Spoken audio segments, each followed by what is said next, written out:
مسلم شریف کی حدیث نمبر 2813 میں رسول اللہ صلی اللہ تعالی علیہ وسلم کا ارشاد ہے، افضل الصلاۃ بعد الصلاۃ المکتوبۃ الصلاۃ فی جوف اللیل، فرض نمازوں کے بعد سب سے زیادہ فضیلت والی نماز رات کے نوافل ہیں، اور فرمایا افضل الصیام بعد شہر رمضان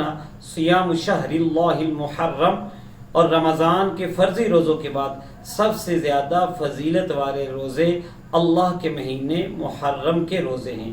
اسی طرح محرم کی 10 تاریخ کے روزے کے حوالے سے نبی کریم صلی اللہ تعالی وسلم کا ارشاد مسلم شریف کی حدیث نمبر 2803 میں موجود ہے، فرمایا صیام یوم عاشوراء احتسب علی اللہ ان یکفر السنۃ التی قبلہ۔ اس کا مفہوم یہ ہے کہ عاشورہ کا روزہ یعنی محرم کی 10ویں کا روزہ مجھے اللہ کی رحمت سے امید ہے کہ 1 سال پہلے کے گناہوں کا کفارہ ہو جاتا ہے۔